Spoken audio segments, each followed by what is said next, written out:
Capítulo 10. La voz que clama en el desierto. De entre los fieles de Israel, que por largo tiempo habían esperado la venida del Mesías, surgió el precursor de Cristo.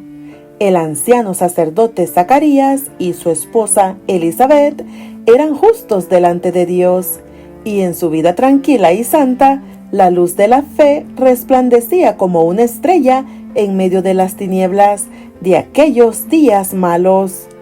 A esta piadosa pareja se le prometió un hijo que iría ante la faz del Señor para aparejar sus caminos. Zacarías habitaba en la región montañosa de Judea, pero había subido a Jerusalén para servir en el templo durante una semana, según se requería 2 veces al año de los sacerdotes de cada turno. Y aconteció que, ejerciendo Zacarías el sacerdocio delante de Dios por el orden de su vez, conforme a la costumbre del sacerdocio, salió en suerte a poner el incienso, entrando en el templo del Señor. Estaba de pie delante del altar de oro, en el lugar santo del santuario. La nube de incienso ascendía delante de Dios con las oraciones de Israel. De repente sintió una presencia divina. Un ángel del Señor estaba en pie a la derecha del altar. La posición del ángel era una indicación de favor, pero Zacarías no se fijó en esto. Durante muchos años, Zacarías había orado por la venida del Redentor, y ahora el cielo le había mandado su mensajero para anunciarle que sus oraciones iban a ser contestadas. Pero la misericordia de Dios le parecía demasiado grande para creer en ella. Se sentía lleno de temor y condenación propia, pero fue saludado con la gozosa seguridad: «No temas, Zacarías, porque tu oración ha sido oída, y tu mujer Elizabeth te dará a luz un hijo, y le pondrás por nombre Juan, y tendrás gozo y alegría, y muchos se regocijarán en su nacimiento, porque será grande delante de Dios, y no beberá vino ni sidra, y será lleno del Espíritu Santo, y a muchos de los hijos de Israel convertirá al Señor Dios de ellos, porque Él irá delante de él con el espíritu y virtud de Elías, para convertir los corazones de los padres a los hijos, y los rebeldes a la prudencia de los justos, para aparejar al Señor un pueblo apercibido». Y dijo Zacarías al ángel: «¿En qué conoceré esto? Porque yo soy viejo, y mi mujer avanzada en días». Zacarías sabía muy bien que Abraham en su vejez había recibido un hijo, porque había tenido por fiel a aquel que había prometido. Pero por un momento el anciano sacerdote recuerda la debilidad humana. Se olvida de que Dios puede cumplir lo que promete. ¡Qué contraste entre esta incredulidad y la dulce fe infantil de María, la Virgen de Nazaret, cuya respuesta al asombroso anuncio del ángel fue: «He aquí la sierva del Señor, hágase a mí conforme a tu palabra». El nacimiento del hijo de Zacarías, como el del hijo de Abraham y el de María, había de enseñar una gran verdad espiritual, una verdad que somos tardos en aprender y propensos a olvidar. Por nosotros mismos somos incapaces de hacer bien, pero lo que nosotros no podemos hacer será hecho por el poder de Dios en toda alma sumisa y creyente. Fue mediante la fe como fue dado el Hijo de la promesa. Es por la fe como se engendra la vida espiritual, y somos capacitados para hacer las obras de justicia. A la pregunta de Zacarías, el ángel respondió: «Yo soy Gabriel, que estoy delante de Dios, y soy enviado a hablarte y a darte estas buenas nuevas». 500 años antes, Gabriel había dado a conocer a Daniel el período profético que había de extenderse hasta la venida de Cristo. El conocimiento de que el fin de este período se acercaba había inducido a Zacarías a orar por el advenimiento del Mesías. Y he aquí que el mismo mensajero, por quien fuera dada la profecía, había venido a anunciar su cumplimiento. Las palabras del ángel: "Yo soy Gabriel, que estoy delante de Dios", demuestran que ocupa un puesto de alto honor en los atrios celestiales. Cuando fue a Daniel con un mensaje, dijo: "Ninguno hay que se esfuerce conmigo en estas cosas, sino Miguel, Cristo, vuestro príncipe". El Salvador habla de Gabriel en el Apocalipsis diciendo que la declaró enviándola por su ángel a Juan su siervo. Y a Juan el ángel declaró: "Yo soy siervo contigo y con tus hermanos los profetas". Admirable pensamiento que el ángel que sigue en honor al Hijo de Dios es el escogido para revelar los propósitos de Dios a los hombres pecaminosos. Zacarías había expresado duda acerca de las palabras del ángel. No había de volver a hablar hasta que se cumpliesen. He aquí, dijo el ángel, estarás mudo hasta el día que esto sea hecho, por cuanto no creíste a mis palabras, las cuales se cumplirán a su tiempo. El sacerdote debía orar en este culto por el perdón de los pecados públicos y nacionales y por la venida del Mesías, pero cuando Zacarías intentó hacerlo, no pudo pronunciar una palabra. Saliendo afuera para bendecir al pueblo, les hablaba por señas y quedó mudo. Le habían esperado mucho tiempo y empezaban a temer que le hubiese herido el juicio de Dios. Pero cuando salió del lugar santo, su rostro resplandecía con la gloria de Dios, y entendieron que había visto visión en el templo. Zacarías les comunicó lo que había visto y oído, y fue que, cumplidos los días de su oficio, se vino a su casa. Poco después del nacimiento del niño prometido, la lengua del padre quedó desligada, y habló bendiciendo a Dios. Y fue un temor sobre todos los vecinos de ellos, y en todas las montañas de Judea fueron divulgadas todas estas cosas, y todos los que las oían las conservaban en su corazón, diciendo: ¿quién será este niño? Todo esto tendía a llamar la atención a la venida del Mesías, para la cual Juan había de preparar el camino. El Espíritu Santo descendió sobre Zacarías, y en estas hermosas palabras profetizó la misión de su hijo. Y tú, niño, serás llamado profeta del Altísimo, pues irás ante la faz del Señor para preparar sus caminos, dando conocimiento de salvación a su pueblo, en la remisión de sus pecados, a causa de las entrañas de misericordia de nuestro Dios, en las que nos visitará el sol naciente, descendiendo de las alturas, para dar luz a los que están sentados en tinieblas y en sombra de muerte, para dirigir nuestros pies en el camino de la paz. Y el niño crecía y se fortalecía en espíritu, y estuvo en los desiertos hasta el día que se mostró a Israel. Antes que naciera Juan, el ángel había dicho: será grande delante de Dios, y no beberá vino ni sidra, y será lleno del Espíritu Santo. Dios había llamado al hijo de Zacarías a una gran obra, la mayor que hubiera sido confiada alguna vez a los hombres. A fin de ejecutar esta obra, el Señor debía obrar con él, y el Espíritu de Dios estaría con él si prestaba atención a las instrucciones del ángel. Juan había de salir como mensajero de Jehová para comunicar a los hombres la luz de Dios. Debía dar una nueva dirección a sus pensamientos. Debía hacerles sentir la santidad de los requerimientos de Dios y su necesidad de la perfecta justicia divina. Un mensajero tal debía ser santo, debía ser templo del Espíritu de Dios. A fin de cumplir su misión, debía tener una constitución física sana y fuerza mental y espiritual. Por lo tanto, le sería necesario dominar sus apetitos y pasiones.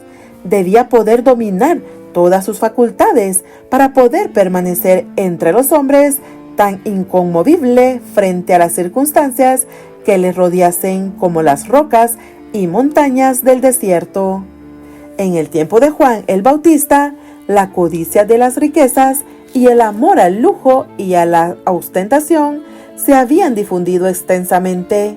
Los placeres sensuales, banquetes y borracheras estaban ocasionando enfermedades físicas y degeneración, embotando las percepciones espirituales y disminuyendo la sensibilidad al pecado.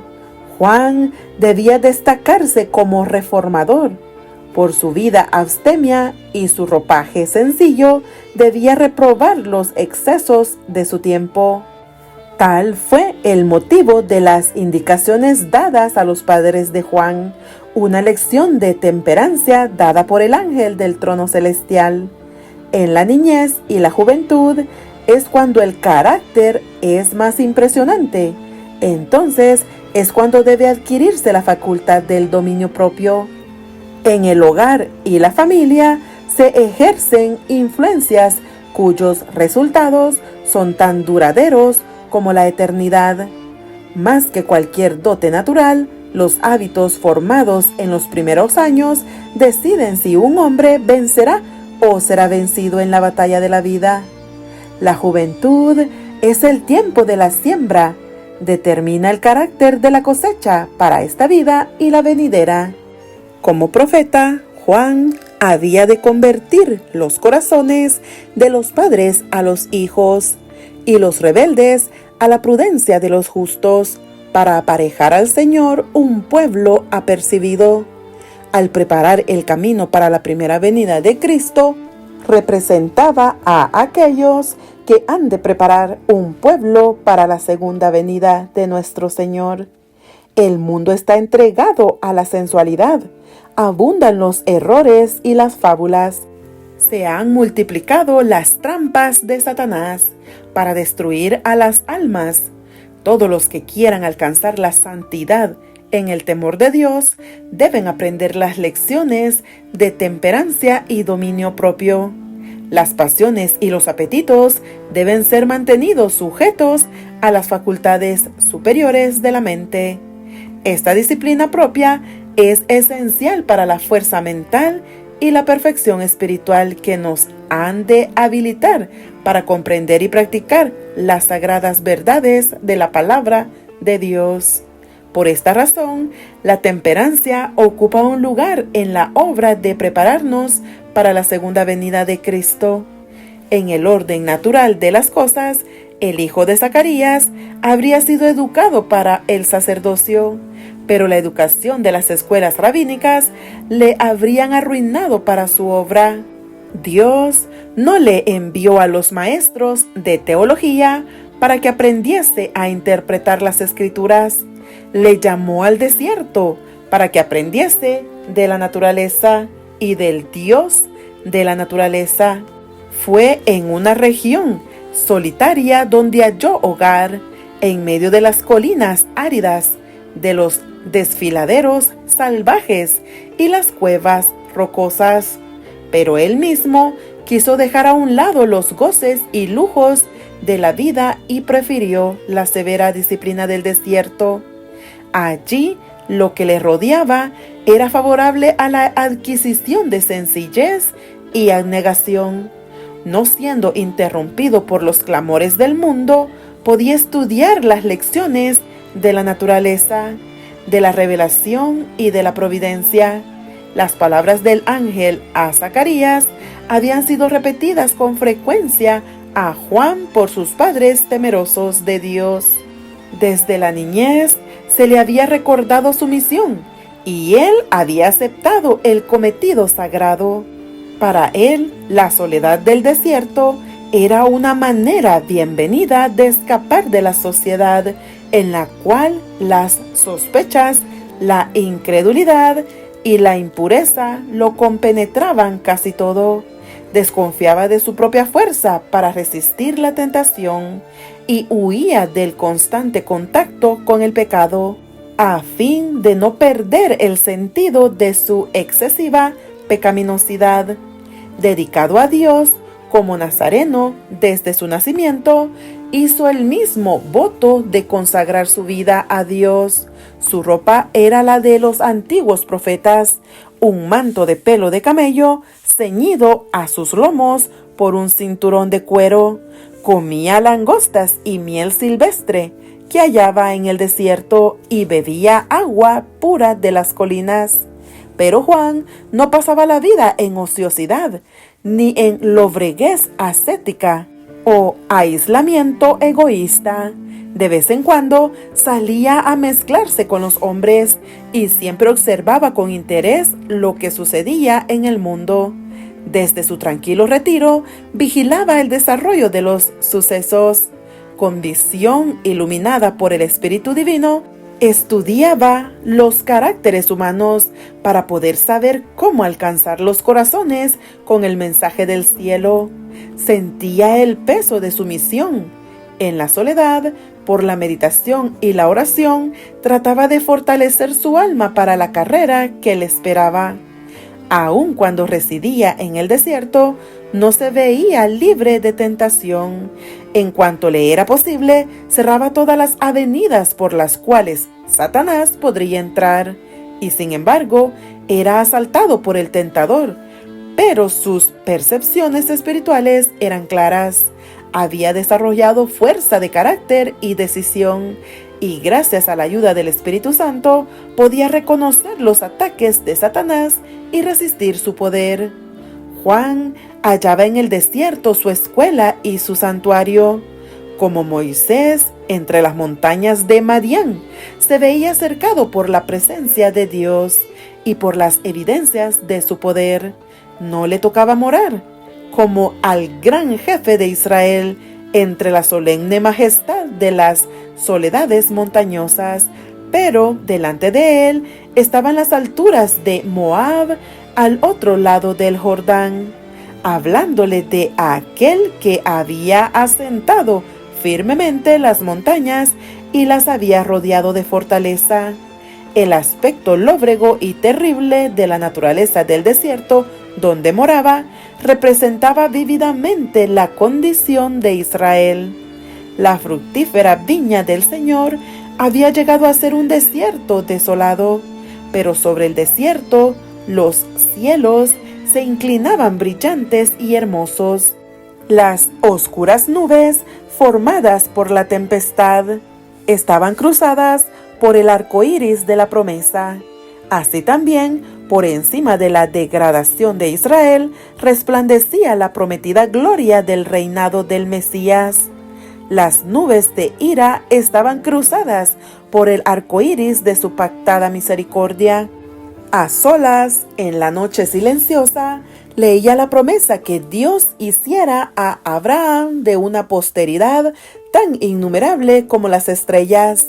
La luz del alba, que doraba las montañas de Moab, le hablaba de aquel que sería como la luz de la mañana cuando sale el sol, de la mañana sin nubes.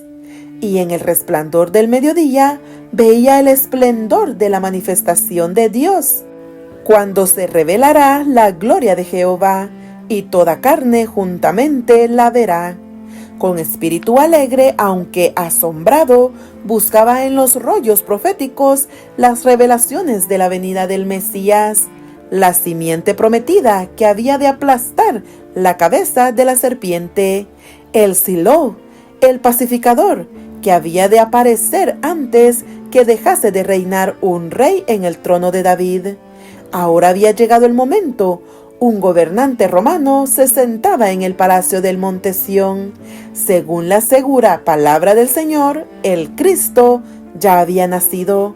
De día y de noche estudiaba las arrobadoras descripciones que hiciera Isaías de la gloria del Mesías, en las que lo llamaba el retoño de la raíz de Isaí, un rey que reinaría con justicia juzgando con rectitud por los mansos de la tierra. Sería un abrigo contra la tempestad, la sombra de una peña grande en tierra de cansancio. Israel no sería ya llamado desamparada, ni su tierra asolamiento, sino que sería llamado del Señor mi deleite, y su tierra Beula. El corazón del solitario desterrado se henchía de la gloriosa visión. Miraba al rey en su hermosura y se olvidaba de sí mismo. Contemplaba la majestad de la santidad y se sentía deficiente e indigno. Estaba listo para salir como el mensajero del cielo, sin temor de lo humano, porque había mirado lo divino. Podía estar en pie sin temor en presencia de los monarcas terrenales, porque se había postrado delante del Rey de Reyes. Juan no comprendía plenamente la naturaleza del reino del Mesías. Esperaba que Israel fuese librado de sus enemigos nacionales, pero el gran objetivo de su esperanza era la venida de un rey de justicia y el establecimiento de Israel como nación santa. Así creía que se cumpliría la profecía hecha en ocasión de su nacimiento, acordándose de su santo pacto, que sin temor, librados de nuestros enemigos, le serviríamos en santidad y en justicia delante de él todos los días nuestros. Veía que los hijos de su pueblo estaban engañados, satisfechos y dormidos en sus pecados. Anhelaba incitarlos a vivir más santamente. El mensaje que Dios le había dado para que lo proclamase estaba destinado a despertarlos de su letargo y a hacerlos temblar por su gran maldad. Antes que pudiese alojarse la semilla del Evangelio, el suelo del corazón debía ser quebrantado. Antes de que tratasen de obtener santidad de Jesús, debían ser despertados para ver el peligro que les hacían correr las heridas del pecado. Dios no envía mensajeros para que adulen al pecador. No da mensajes de paz para arrullar en una seguridad fatal a los que no están santificados. Impone pesadas cargas a la conciencia del que hace mal y atraviesa el alma con flechas de convicción. Los ángeles ministradores le presentan los temibles juicios de Dios para ahondar el sentido de su necesidad e impulsarle a clamar: ¿qué debo hacer para ser salvo? Entonces, la mano que humilló en el polvo levanta al penitente, la voz que reprendió el pecado y avergonzó el orgullo y la ambición, pregunta con más tierna simpatía: ¿qué quieres que te haga? Cuando comenzó el ministerio de Juan, la nación estaba en una condición de excitación y descontento rayana en la revolución. Al desaparecer Arquelao, Judea había caído directamente bajo el dominio de Roma. La tiranía y la extorsión de los gobernantes romanos y sus resultados esfuerzos para introducir las costumbres y los símbolos paganos encendieron la rebelión, que fue apagada en la sangre de miles de los más valientes de Israel. Todo esto intensificó el odio nacional contra Roma y aumentó el anhelo de ser libertados de su poder. En medio de las discordias y las luchas, se oyó una voz procedente del desierto, una voz sorprendente y austera, aunque llena de esperanza: arrepentíos, que el reino de los cielos se ha acercado. Con un poder nuevo y extraño, conmovía a la gente. Los profetas habían predicho la venida de Cristo como un acontecimiento del futuro lejano, pero he aquí que se oía un anuncio de que se acercaba. El aspecto singular de Juan hacía recordar a sus oyentes los antiguos videntes. En sus modales e indumentaria se asemejaba al profeta Elías. Con el espíritu y poder de Elías, denunciaba la corrupción nacional y reprendía los pecados prevalecientes. Sus palabras eran claras, directas y convincentes. Muchos creían que era uno de los profetas que había resucitado de los muertos. Toda la nación se conmovió. Muchedumbres acudieron al desierto. Juan proclamaba la venida del Mesías e invitaba al pueblo a arrepentirse. Como símbolo de la purificación del pecado, bautizaba en las aguas del Jordán. Así, mediante una lección objetiva muy significativa, declaraba que todos los que querían formar parte del pueblo elegido de Dios estaban contaminados por el pecado y que sin la purificación del corazón y de la vida no podrían tener parte en el reino del Mesías. Príncipes y rabinos, soldados, publicanos y campesinos acudían a oír al profeta. Por un tiempo, la solemne amonestación de Dios los alarmó. Muchos fueron inducidos a arrepentirse y recibieron el bautismo. Personas de todas las clases sociales se sometieron al requerimiento del Bautista, a fin de participar del reino que anunciaba. Muchos de los escribas y fariseos vinieron confesando sus pecados y pidiendo el bautismo. Se habían ensalzado como mejores que los otros hombres y habían inducido a la gente a tener una alta opinión de su piedad. Ahora se desenmascaraban los culpables secretos de su vida. Pero el Espíritu Santo hizo comprender a Juan que muchos de estos hombres no tenían verdadera convicción del pecado. Eran oportunistas. Como amigos del profeta, esperaban hallar favor ante el príncipe venidero y pensaban fortalecer su influencia sobre el pueblo al recibir el bautismo de manos de este joven maestro popular.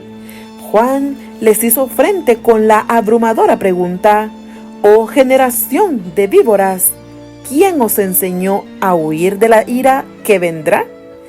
Haced pues frutos dignos de arrepentimiento, y no comencéis a decir en vosotros mismos: tenemos a Abraham por padre, porque os digo que puede Dios aún de estas piedras levantar hijos a Abraham». Los judíos estaban interpretando erróneamente la promesa de Dios de favorecer eternamente a Israel. Así ha dicho Jehová, que da el sol para la luz del día, las leyes de la luna y de las estrellas para la luz de la noche, que parte la mar y braman sus ondas. Jehová de los ejércitos es su nombre. Si estas leyes faltaren delante de mí, dice Jehová, también la simiente de Israel faltará para no ser nación delante de mí todos los días. Así ha dicho Jehová, si los cielos arriba se pueden medir y buscarse abajo los fundamentos de la tierra, también yo desecharé toda la simiente de Israel por todo lo que hicieron, dice Jehová.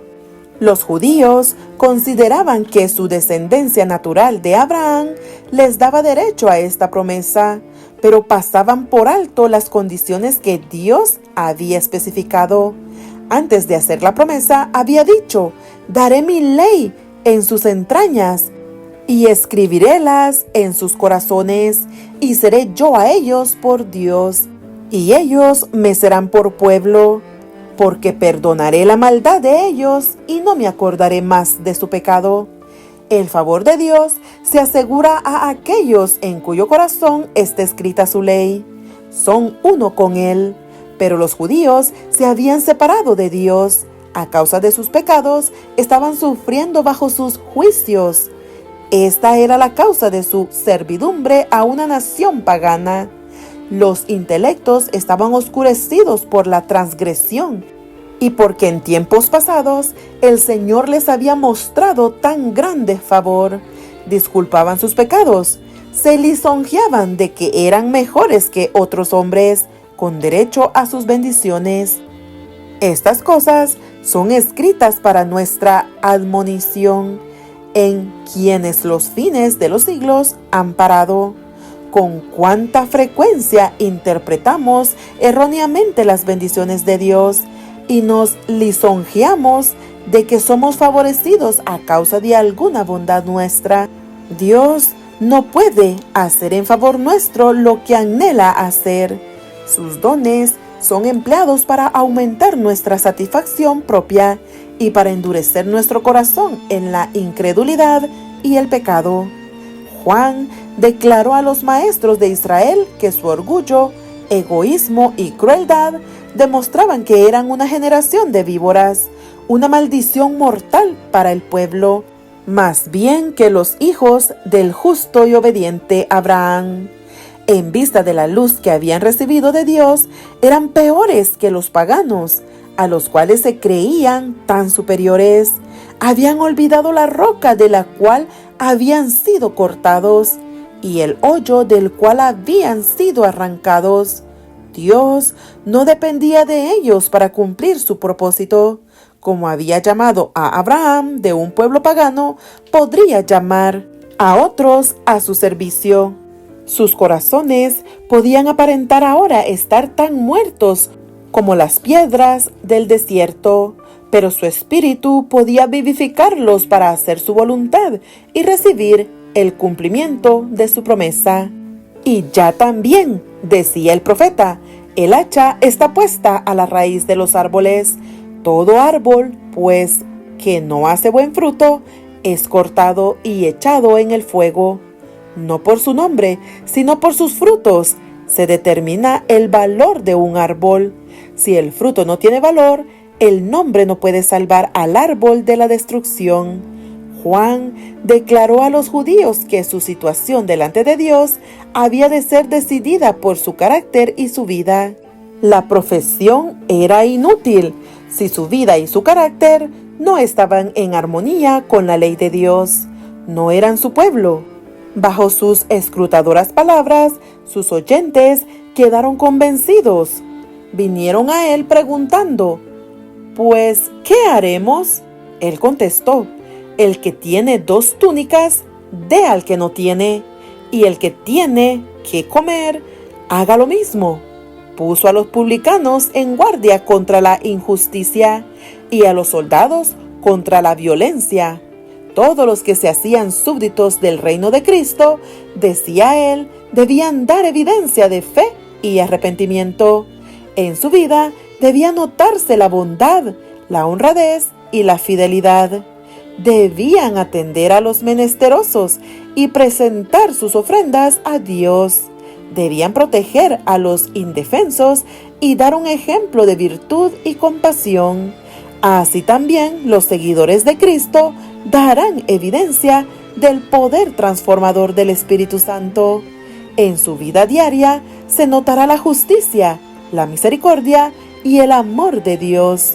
De lo contrario, son como el tamo que se arroja al fuego. Yo a la verdad os bautizo en agua para arrepentimiento, dijo Juan, mas el que viene tras mí, más poderoso es que yo, los zapatos del cual yo no soy digno de llevar. Él os bautizará en Espíritu Santo y en fuego. El profeta Isaías había declarado que el Señor limpiaría a su pueblo de sus iniquidades, con espíritu de juicio y con espíritu de ardimiento. La palabra del Señor a Israel era: «Volveré mi mano sobre ti y limpiaré hasta lo más puro tus escorias». Para el pecado, donde quiera que se encuentre, nuestro Dios es fuego consumidor. En todos los que se sometan a su poder, el Espíritu de Dios consumirá el pecado. Pero si los hombres se aferran al pecado, llegan a identificarse con él. Entonces, la gloria de Dios, que destruye el pecado, debe destruirlos a ellos también. Jacob, después de su noche de lucha con el ángel, exclamó: «Vi a Dios cara a cara y fue librada mi alma». Jacob había sido culpable de un gran pecado en su conducta hacia Esaú, pero se había arrepentido. Su transgresión había sido perdonada y purificado su pecado. Por lo tanto, podía soportar la revelación de la presencia de Dios. Pero siempre que los hombres se presentaron a Dios mientras albergaban voluntariamente el mal, fueron destruidos. En el segundo advenimiento de Cristo, los impíos serán consumidos con el espíritu de su boca y destruidos con el resplandor de su venida. La luz de la gloria de Dios, que imparte vida a los justos, matará a los impíos. En el tiempo de Juan el Bautista, Cristo estaba por presentarse como revelador del carácter de Dios. Su misma presencia haría manifiestos a los hombres sus pecados. Únicamente en la medida en que estuviesen dispuestos a ser purificados de sus pecados, podrían ellos entrar en comunión con Él. Únicamente los limpios de corazón podrían morar en su presencia. Así declaraba Juan el Bautista el mensaje de Dios a Israel. Muchos prestaban oído a sus instrucciones. Muchos lo sacrificaban todo a fin de obedecer. Multitudes seguían de lugar en lugar a ese nuevo maestro, y no pocos abrigaban la esperanza de que fuese el Mesías.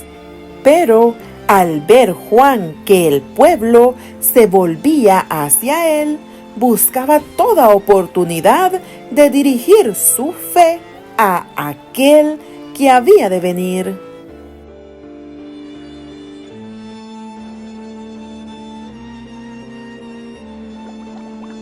Dale like y suscríbete. Que Dios te bendiga.